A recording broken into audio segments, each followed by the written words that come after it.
When something new comes along in our lives, there are a few reactions that we might have. Does it affect me? Is it a good or a bad thing? Is it scary? Will it hurt me or affect my health? Should I, or do I have to do something about it? Maybe if I don't think about it, it will go away. Who can help me positively address it? Well, AI, or artificial intelligence, is real and is definitely a presence for both good and not so good in our lives. It's making scams harder to detect. We definitely need to be aware. The good news is that our speaker today can help us address our concerns. Sean Smith, the State Director of the Virginia Senior Medicare Patrol Program, which I haven't memorized the whole title, leads a team of 100 paid and volunteer staff that educates seniors on fraud prevention. He has spoken to us at Cedarfield before, and he's been a VaCCRA annual meeting speaker. The reason we've invited him back is that fraud and scams keep changing all the time and becoming more effective. And he's a very engaging speaker. He's here again to educate and re-educate all of us on ways to prevent, detect, and report these scams. And he's also a life coach, an ordained minister, and the father of 2 sons. Sean, we are so pleased to welcome you back.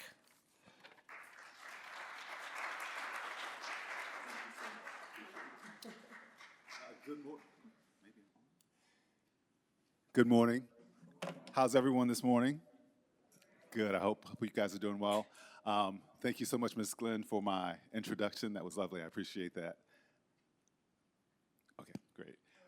As she said, my name is Sean Smith. I'm the State Director for the Virginia Senior Medicare Patrol, and I was asked to come in today to talk about artificial intelligence scams. And so we're going to jump into that, and just by way of agenda, I think this is going to work for me today. Here we go. There we go. Excellent.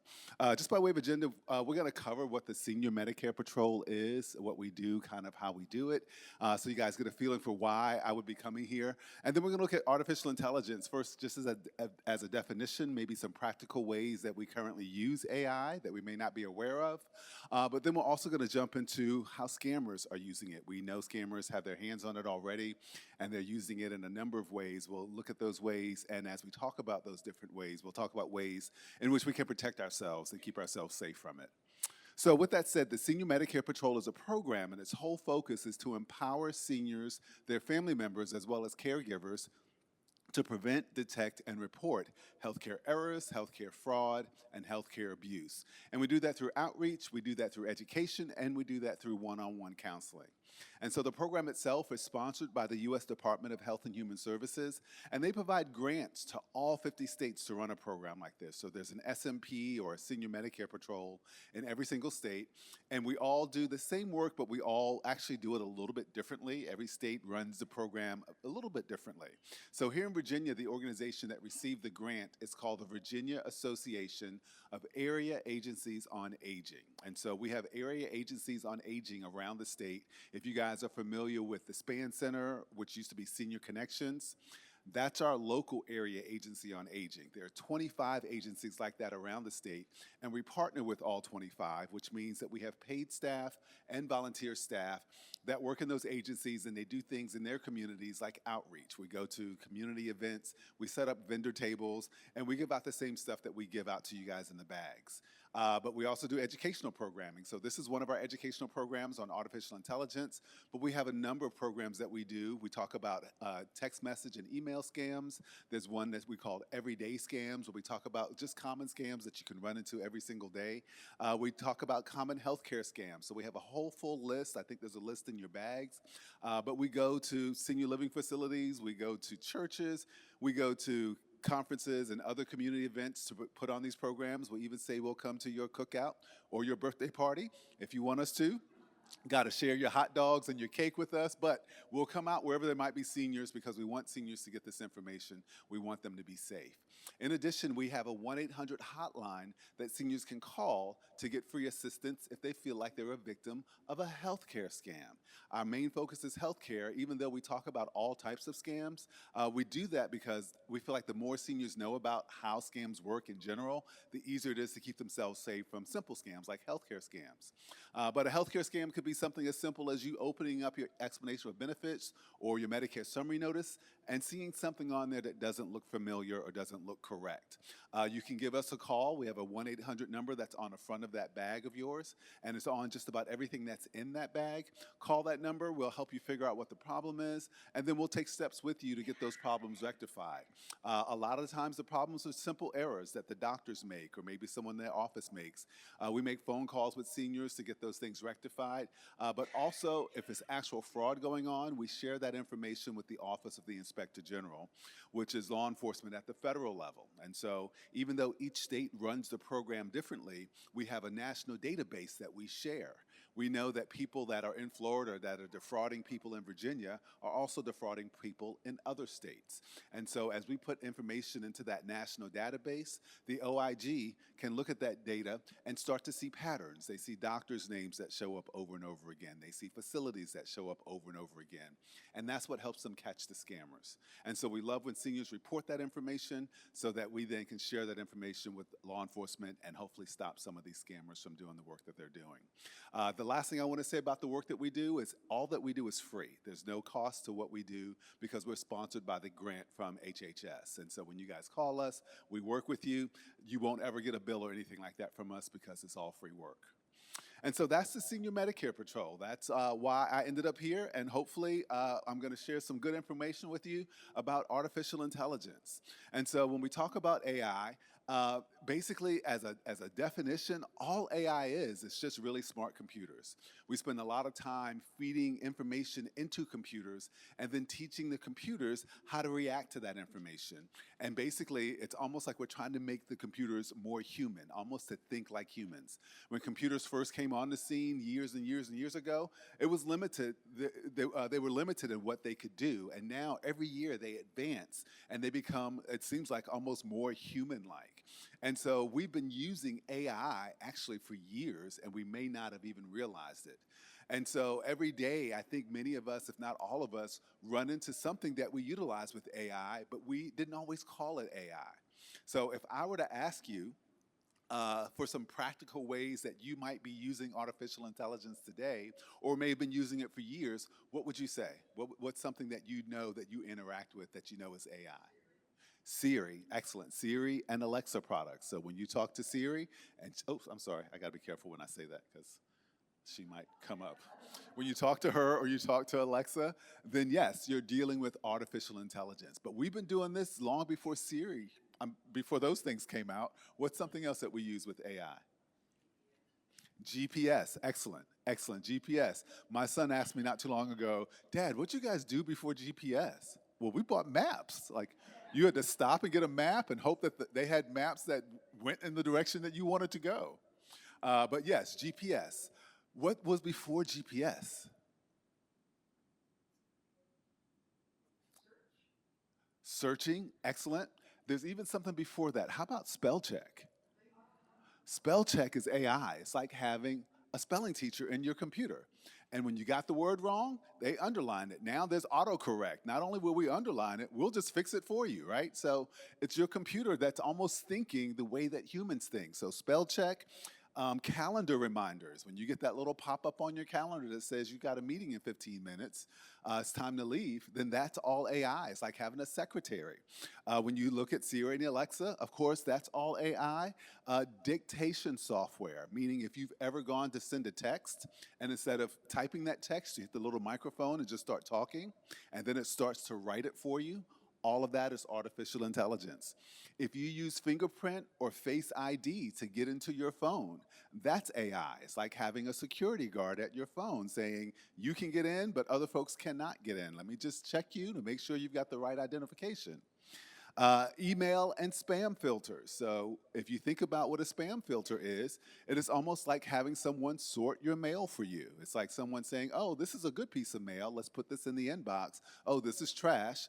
I'm going to send it out back. And so all of that is artificial intelligence.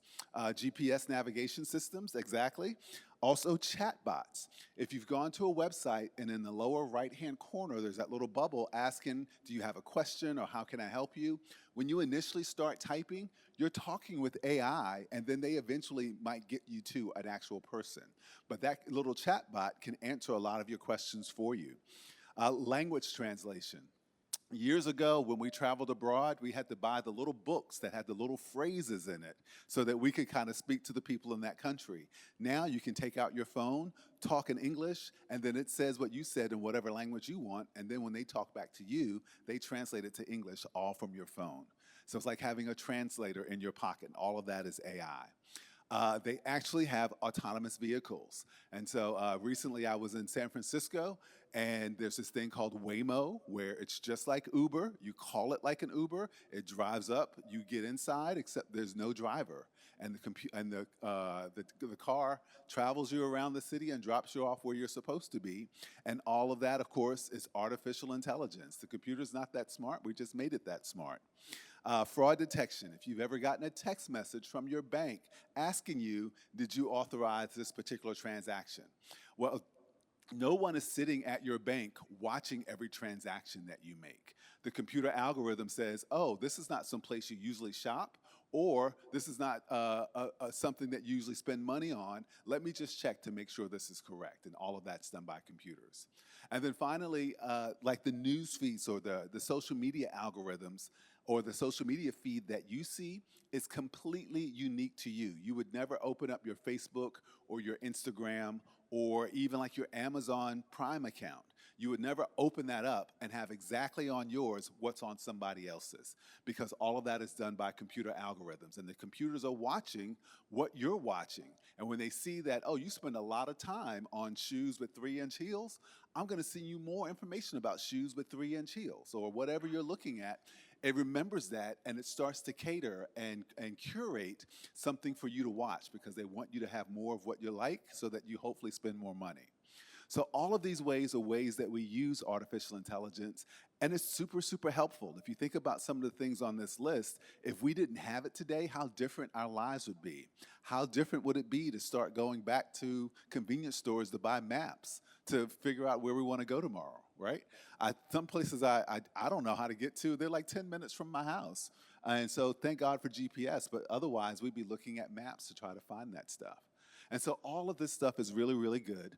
And kind of in the words of my grandmother, I am one of 4 boys. I am number 2.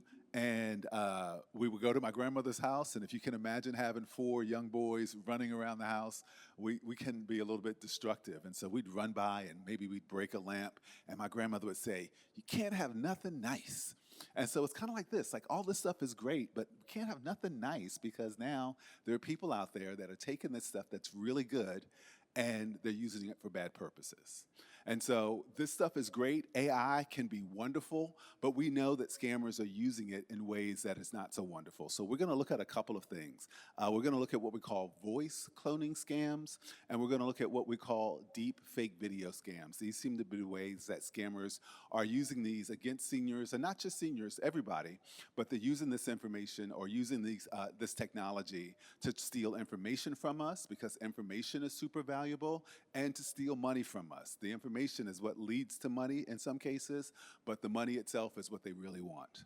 So we're going to jump in with voice cloning scams. And basically, these are scams where scammers can steal your voice and then manipulate that voice to say anything they want it to say. So they're taking your voice and then creating statements in your voice so that people think that you're making these statements. And so years ago, we had this thing called the yes scam. Remember, people would tell you, don't pick up the phone, don't say yes. If you say yes, they'll record your yes. And then they put any question they want in front of your yes. Can we drain your bank account? Well, she said yes. Now they don't need you to say yes. They just need you to say anything, and then they can make that voice say yes. All right, so we're going to watch a short video. This is a demonstration of how this works and how effective it is.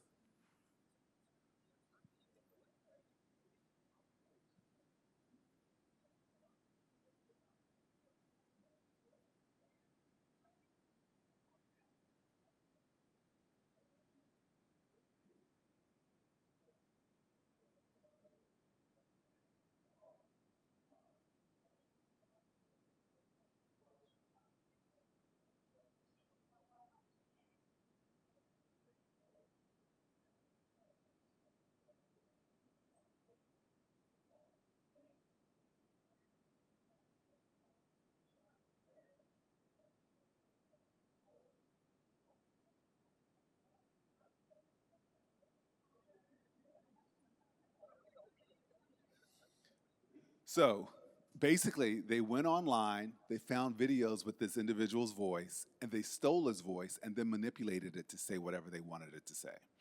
And so we know this is just a demonstration, but one place where scammers are using this particular technology is with the grandparent scam. I'm sure you guys, most of you, if not all of you, are familiar with this. But basically, they steal your voice or they steal the voice of your grandchildren, and they use that voice against you. Maybe you have a call from your grandchild, either coming from their phone number or from an unsolicited number saying that they're in trouble. Grandma, granddad, I need help. And of course, you're wondering, this is my grandchild. I hear their voice. I understand their voice.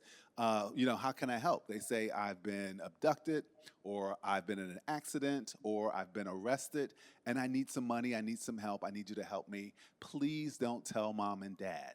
And so there's some tactics that the scammers are using around isolation and urgency, as well as fear, that they're trying to keep you on the phone so that they can manipulate you to get you to give them some money. And so they then will ask you to transfer money or to give them money in some kind of obscure way. Wire transfer, money order, gift coin or gift card, or Bitcoin or cryptocurrency, or they're going to ask for large sums of cash. All of those are going to be red flags for that there might be a scam going on.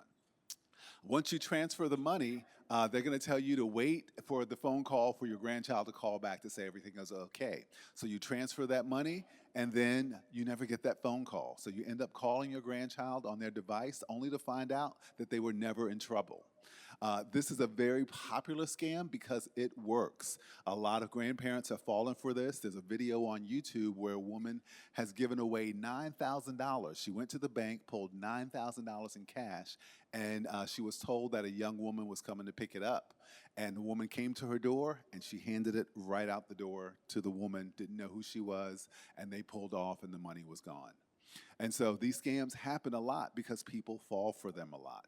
And so scammers are the type of people where if they find something that works, they really have like a pocket full of scams. And they're going to try one today. If it doesn't work, they're going to try another one. And if they find one that works, that's the one they're going to work on everybody that they can work it on. And so this is one of those scams. And so what we tell folks about these scams is, one, again, the tactics they're going to use are fear, urgency, and isolation. They want you to be afraid. They want you to feel like you have to act now, and they want to isolate you by yourself, because when you're afraid and you're acting now, you don't make great decisions, and they know that. And so we always say, call the grandchild on their own device. If it comes through and it looks like their number, hang up and call them back.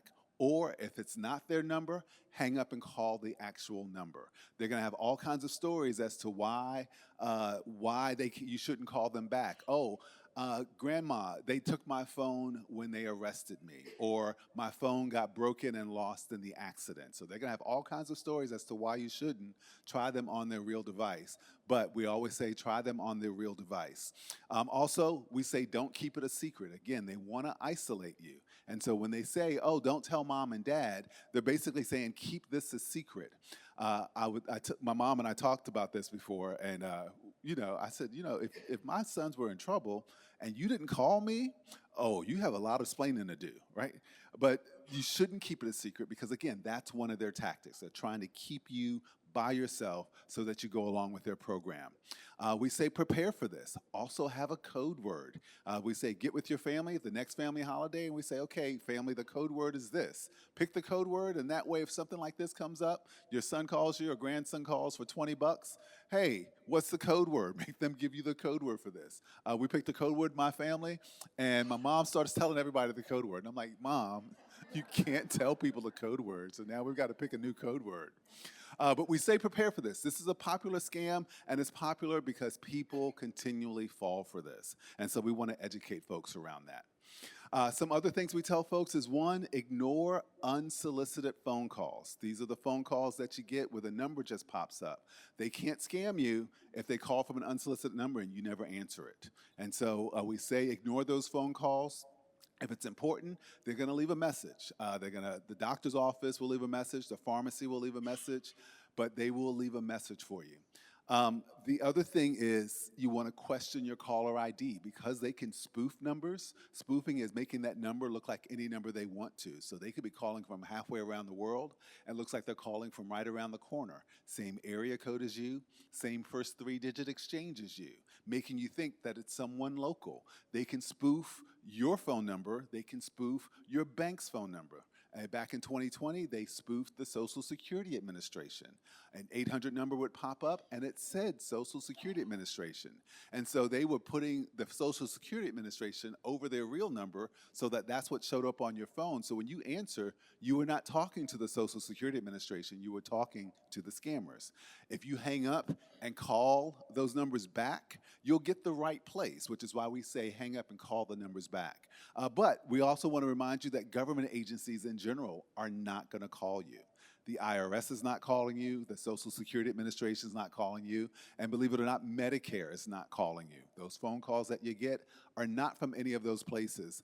Those are from people pretending to be those places under what we call government imposter scams. And so we say just monitor what you're doing with your phone activity because that will help you stay safe from a lot of these scams. Some other things we say to be careful about is, one, you want to be careful about what you're posting on social media. If you're tagging your grandkids and wishing them a happy birthday on their birthday, then the scammers are collecting information. We know from our partners at the FBI that a lot of these folks that are involved in these scams are being trained in foreign countries, and they start training them at very young ages, 10, 11, 12, sitting in front of computers looking at social media. And they're looking for people who are vulnerable. And the most vulnerable people are the people that have the most information out there. When you tag your grandkids, they know who your grandkids are. When you tag their birthdays, now they know when those birthdays are. And so the more information they have about you, the easier it is for them to scam you. And so we say be careful about what you're tagging. Also be careful about videos and posting your videos because, again, as we just saw, they can steal your voice from your videos. 2 reasons. If you've called your bank or called your credit card company recently, when you call, you end up on that recorded line, and when they kind of identify you, what they're doing now, and some of you guys may have experienced this, they're asking you, is it okay if we identify you on your next call by your voice? And so they have technology where they can hear your voice and then know who you are. Oh, Mr. Smith, we're so glad you called back. But that opens up a risk because scammers now have this particular technology that allows them to steal your voice. They only need 10 seconds of your voice to steal your voice. And it doesn't have to be 10 consecutive seconds. If they call you 10 times and you answer 10 times and you say, hello, how can I help you? Yes, this is Mrs. Jones. All of that, they can record and piece that together to get enough of your voice. The second reason this is important is because now they're doing the grandparent scam in reverse, where they're stealing parents' voices and calling kids. A couple of months ago, there was a gentleman who got a phone call from his dad, or at least he thought it was his dad. It was his dad's voice, and his dad sounded distressed on the phone. And so he's like, Dad, what's wrong? Tell me what's happening. And Dad is talking, but he's mumbling, and the son can't make out what he's saying, but he recognizes his dad's voice. A couple minutes into the conversation, someone else grabs the phone and says, we have your dad at gunpoint and we need some money. The young man starts to kind of freak out and is trying to cooperate and help when his wife walks in the room and she's like, what are you doing? And he's like, Dad's in trouble, and I'm just trying to get details. And so she decides to pick up her phone and call the dad. She calls the dad on his number, and the dad is like, I'm fine. What are you guys doing? But they stole the father's voice and then used that voice against the son. And so when you're putting information out on social media like that, that's exactly the kind of things that scammers are looking for. Also, your outgoing voicemail message. People know what to do after the beep, so we don't have to tell them, oh, we're not home right now, but if you leave a name and your number after the beep, then people know what to do. And so using just the automated voice that comes with your voicemail is the better way to go, because that takes away some of that risk. And then finally, just simply engaging with unsolicited callers, answering those phone calls, and then talking to those individuals that you don't know. They could be using that as an opportunity to steal your voice. And so we want to make sure people are aware of this, because, again, with the developing technology that both the scammers have access to, but also how people are using artificial intelligence to get into accounts, to get into your credit card companies, all of that stuff is stuff that you want to be aware of. And so those are the voice cloning scams that we've been seeing. We're going to jump into what we call deep fake video scams. And this is the ability for people to now, they can take a picture of you and animate that picture or animate that image. They can upload your photograph and then use it to make videos and of you doing things that you've never done, being in places that you've never been in, saying things that you've never said. And so we've seen this with what we call celebrity impersonation scams. We see this a lot with romance scams. And so we have just a demonstration of how this is done. This is a video of Anderson Cooper, and he's actually going to tell you a little bit more than I will.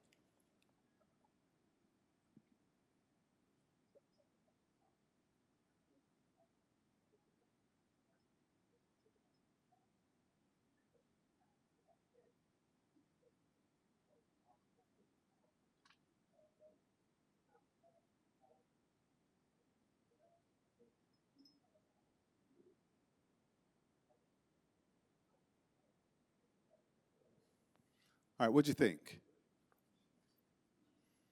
Pretty decent. This is actually a couple years old, and so everything he's saying is true, but it's become more advanced than that. We're going to look at some more advanced stuff.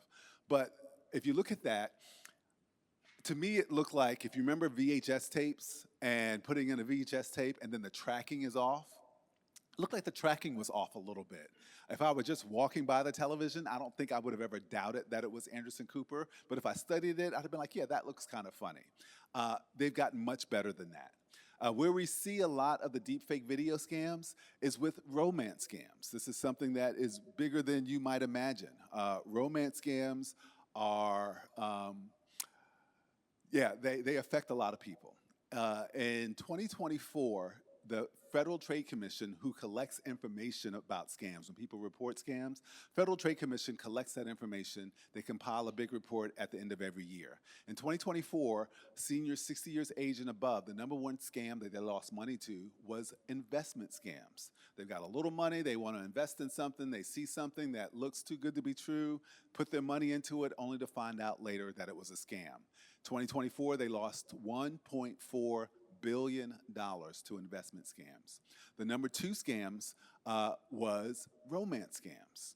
Seniors meet someone, realize that they are being taken for a ride, and in 2024, seniors lost $1.2 billion to romance scams, and that was just the seniors that reported it.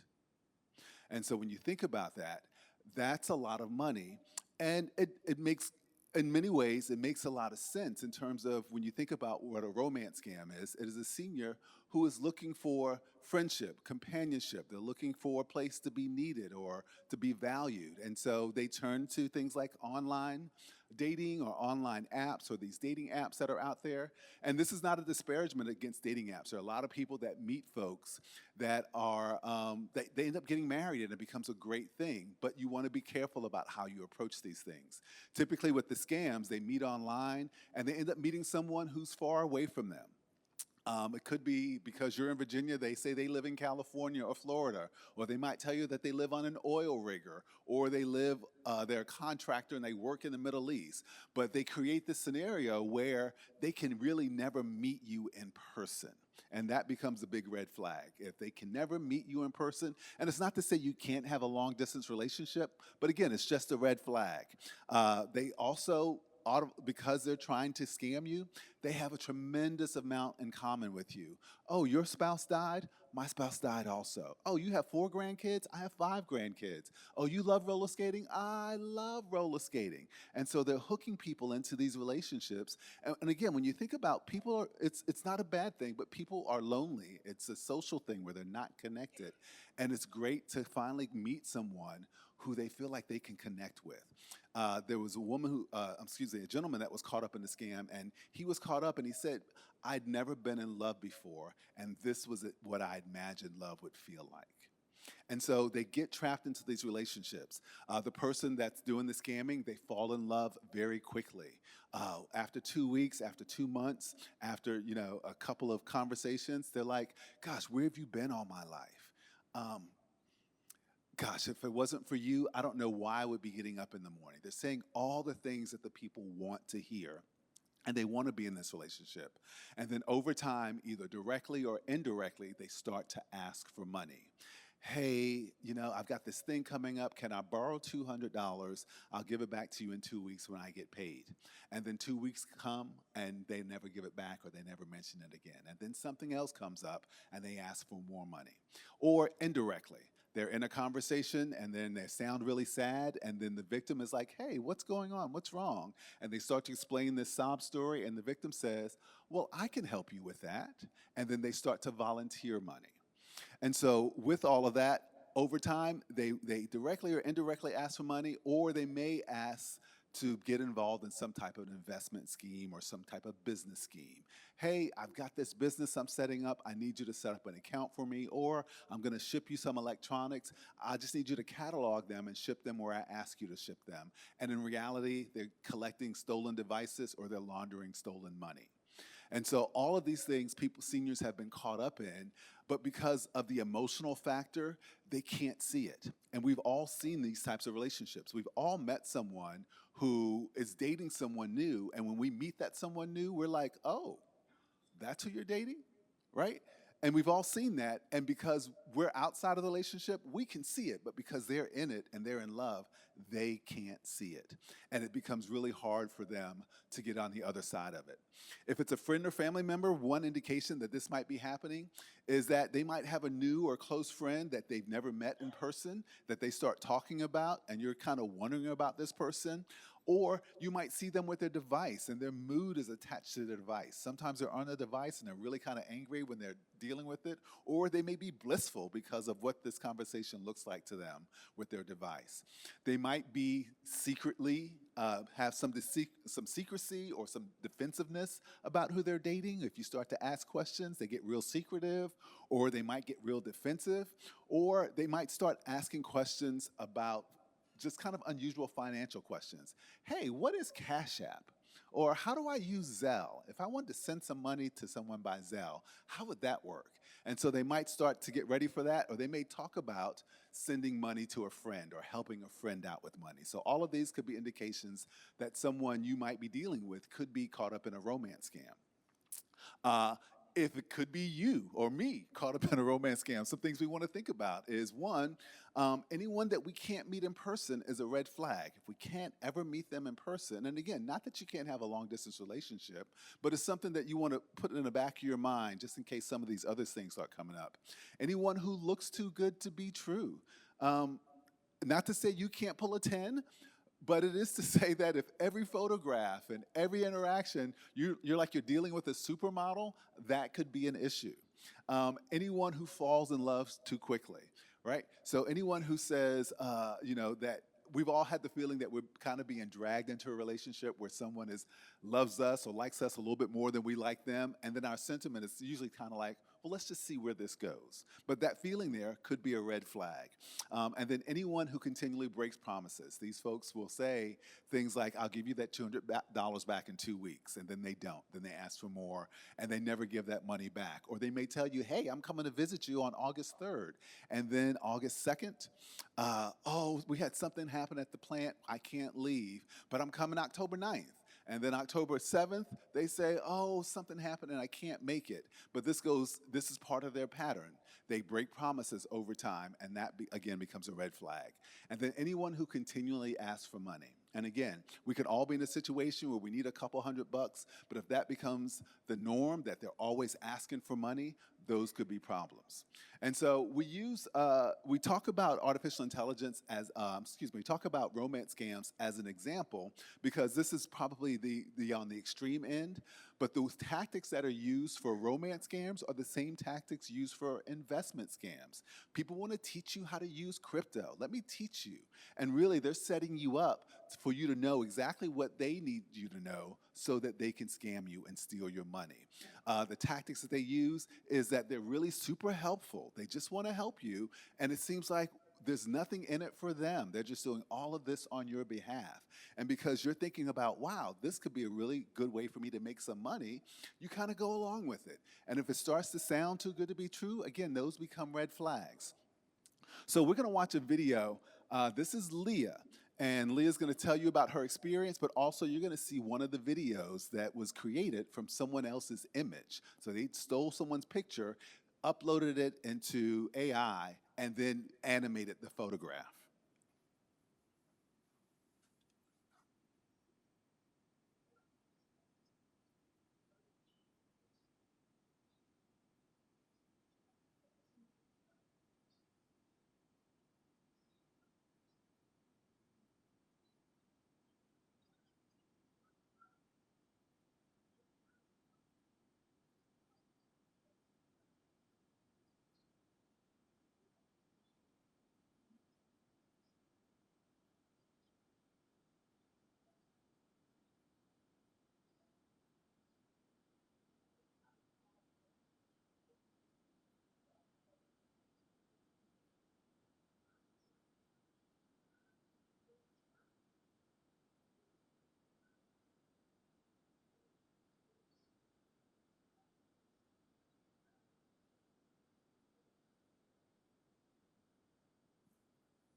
All right, so what do you think of that video?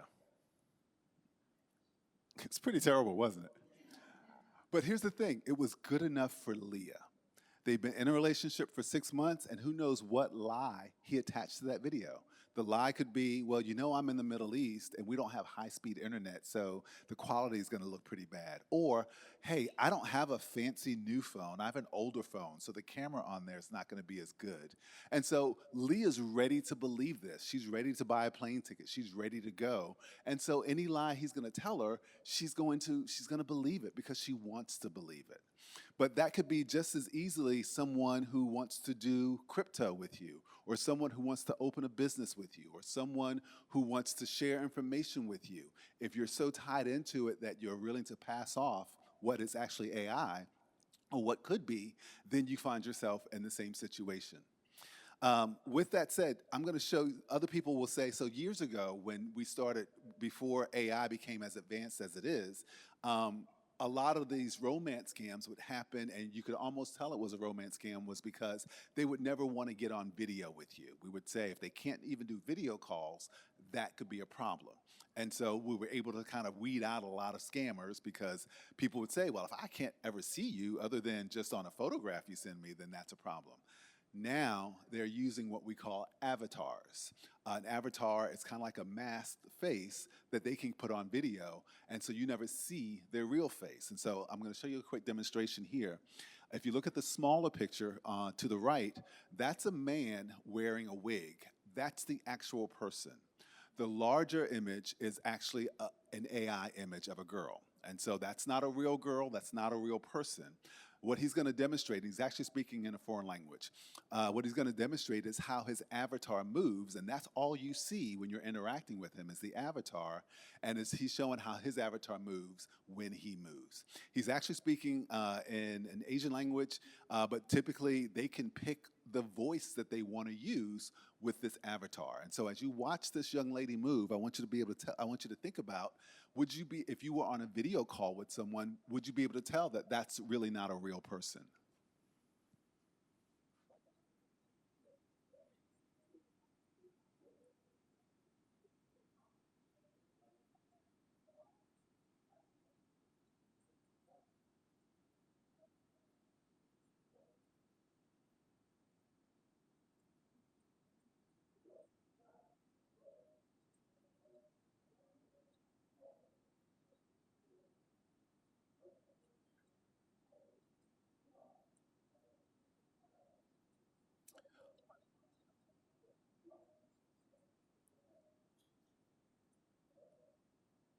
Watch the eyes.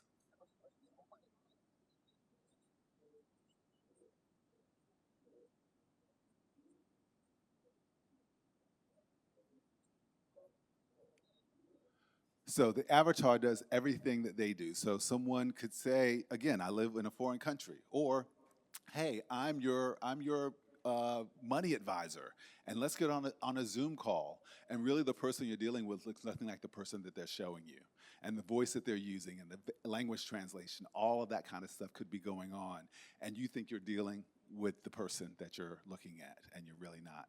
And so that's how people get caught up in this.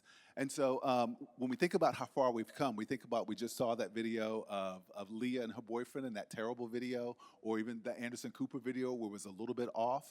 Everything in this particular video was made by someone sitting down in front of a computer and just typing. No real faces, no real voices, no real backgrounds. It is all just computer generated. And I want you to see just how real it's gotten so far.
So all of that was computer generated. Again, not a real face, not a real voice, not a real person uh, in that particular video. And so we know that people are using artificial intelligence and specifically using it on social media. I always say social media is not a safe place. I wouldn't use it to get my news. I wouldn't use it to buy anything.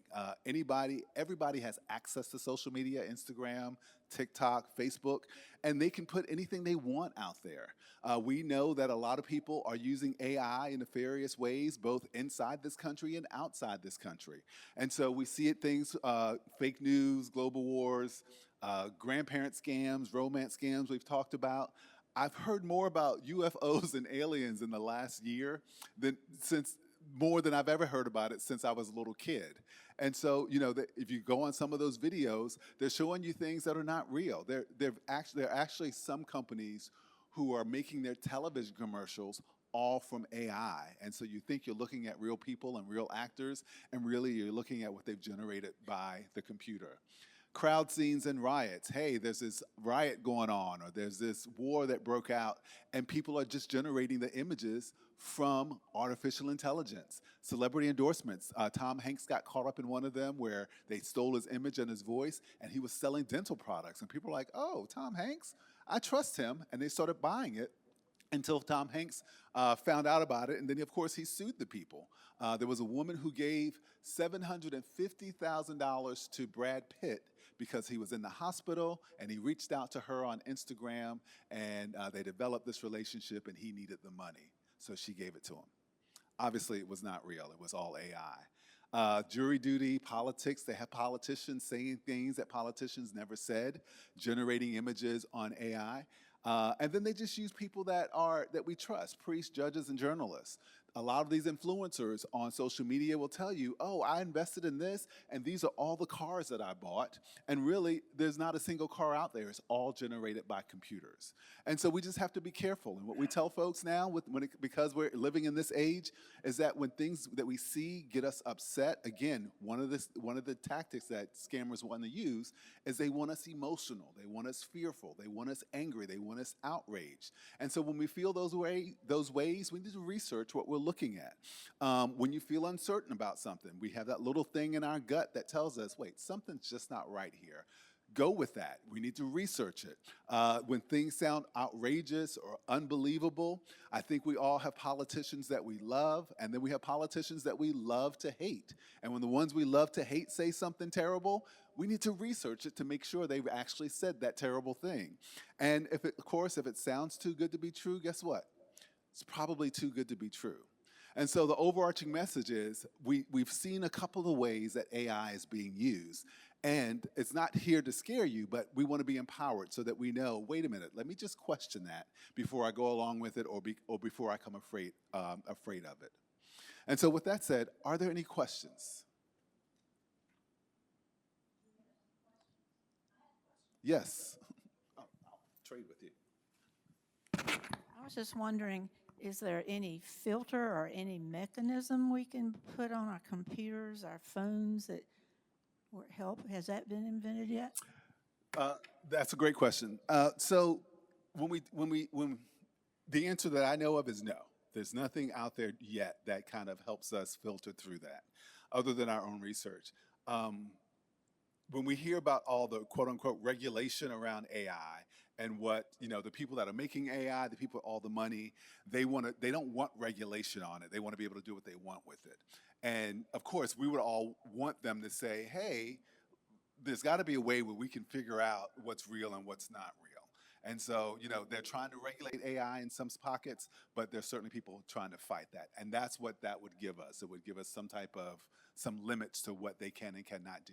If you guys remember the last video we watched, you saw the words that were kind of bouncing around the screen every here and there. They call that a watermark.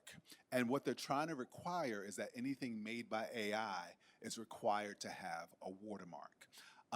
That's not a law that's been passed, but that would be a way that we would know that it's not real and that it is actually AI that we're looking at. And so the whole plan would be that anytime you would make something out of AI, or anyone would, that watermark would not be able to be removed from that particular video.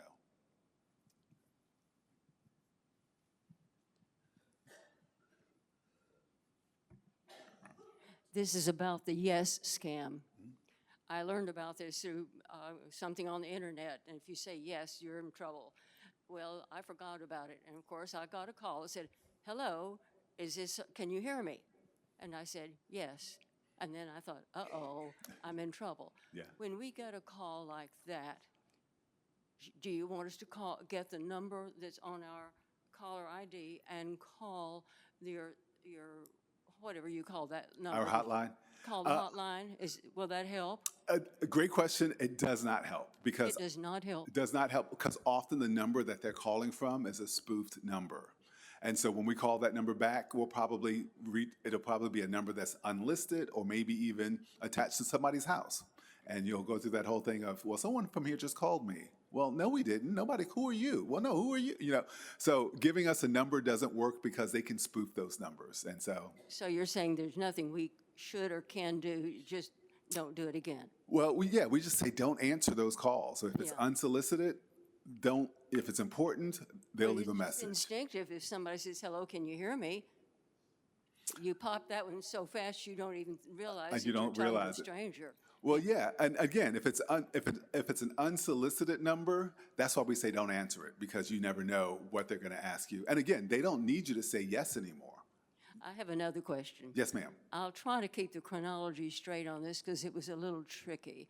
One of our residents approached me and said that one of her relatives who was insuring a car said that I had been driving her car, and I hadn't. So then, again, later on, I had a message from my insurance agent saying, has so-and-so ever driven your car?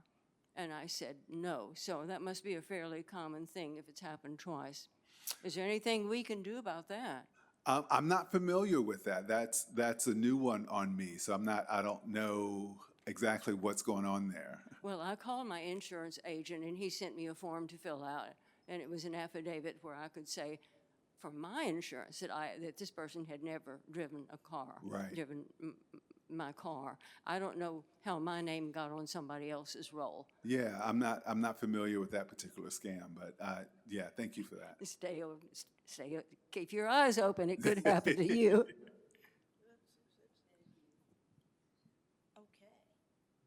Watch out, she was with the feds. I get a number of calls saying unavailable. And you think, don't answer it, but I do.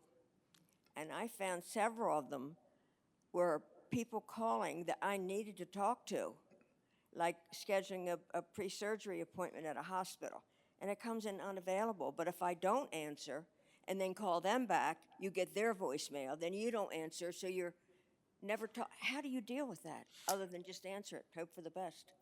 Great question. So again, we hope that they would leave a message. The other thing is you can ask them what their phone number is. And when you say unavailable, meaning the number doesn't pop up at all? No, the number pops up, but they don't give you an ID in terms Gotcha. of name or location or company or anything. Great question. So yeah, and I've had that happen where people called me, I didn't know who they were, and I let them leave a message. But once they left the message and I know the number and I call them back and figure out that it's someone I needed to talk to, I then program that number into my phone. So that way when they call back the next time, that identifier pops up.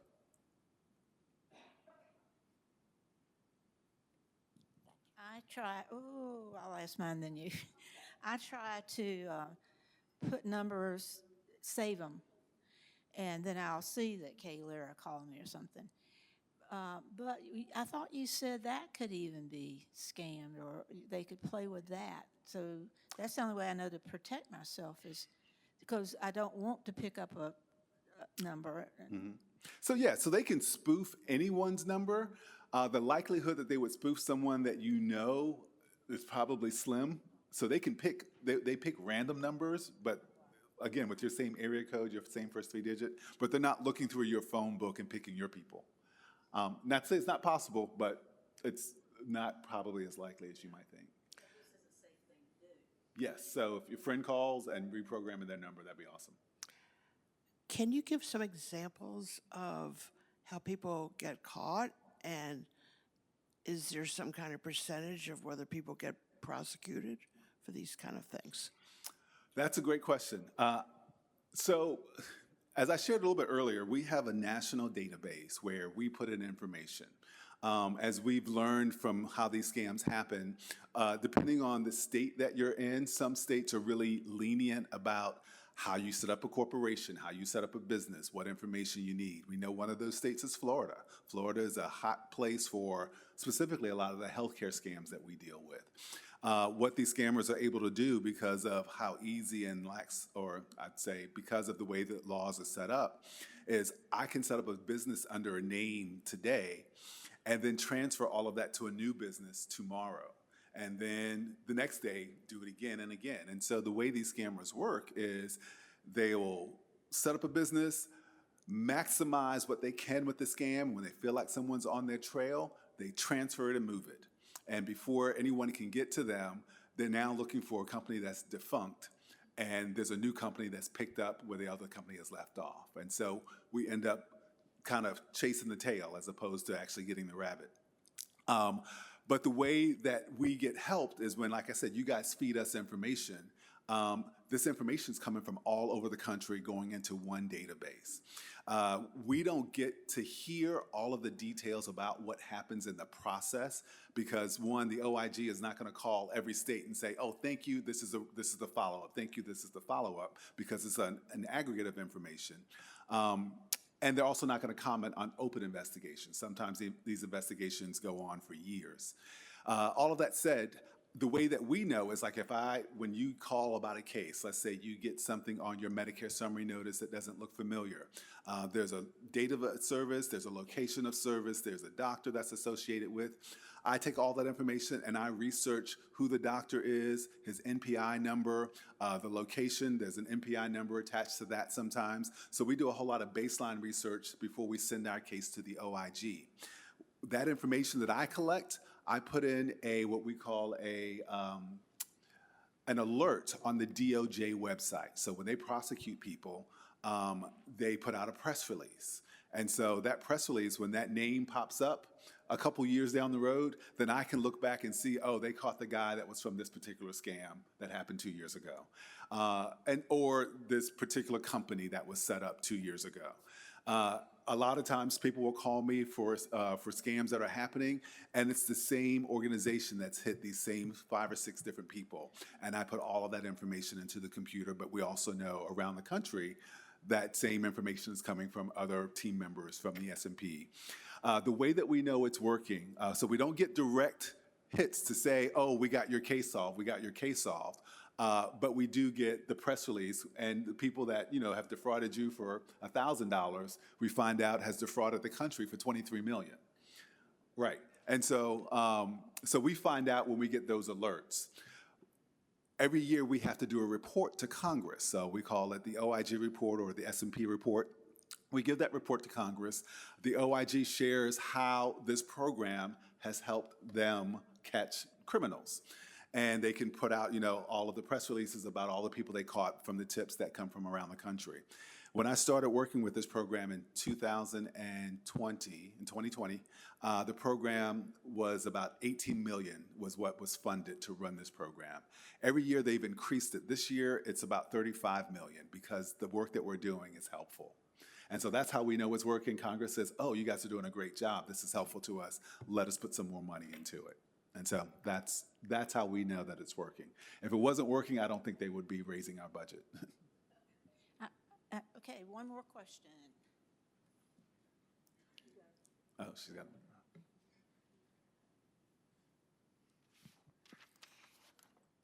There are a lot of grandparents in the room, and there's a lot of worried grandparents in the room.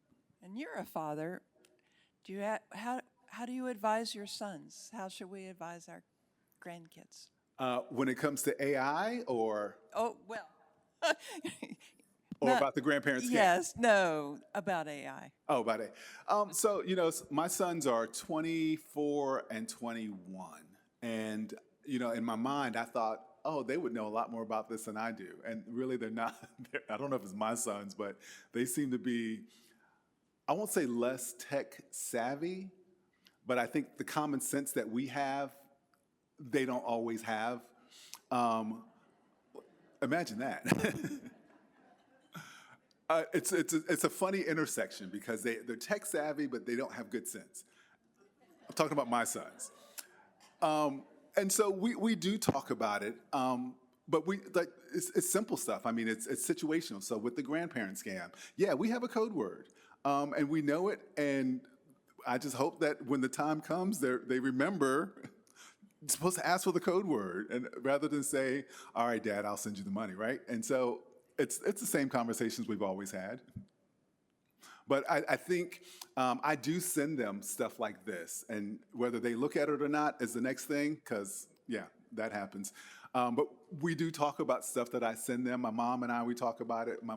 I was trying to explain AI to my mom, and I was showing her a video, and she was like, I don't get it. What are you saying? And I showed her this last video, and I was like, those aren't people. Those are computers. And she was like, oh, because you don't know what you're looking at till you know what you're looking at. So yeah, it's a hard concept, but I think my kids get it a little bit better. And I think they're a little bit more cynical, so they don't trust a lot of stuff anyway. Yeah. Well, obviously, we had a good one this time. And, I understand, y'all hear me? I understand now why Sean wrote a book about this, 101 ways to... It's 101 fraud tips for protecting your money, identity, and your credit. Yeah. How do you get that?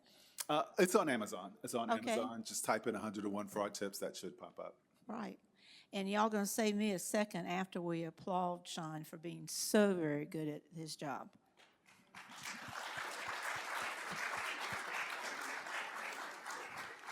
And I just want to tell them about next month. Be on the alert. We couldn't have the normal Friday because there's no staff here, and Delante is not here. And I don't think they would trust any of us to turn on the equipment. So we have moved it up one day to June 18th, June 18th instead of June 19th. And this is going to be a little more fun issue than what we usually deal with. But one of our many roles for VaCCRA is to educate. So we're going to educate you about using your phone. Now, you may think you know how to use your phone to take photography, and because you just press a button. Well, there's a lot more to it. And I have a new phone, and I don't even know how to get to it. So I'm looking forward to June 18th. And I did want to announce we have kept our numbers up to 225 people, which is the biggest VaCCRA in the state of Virginia. And come back. Yes.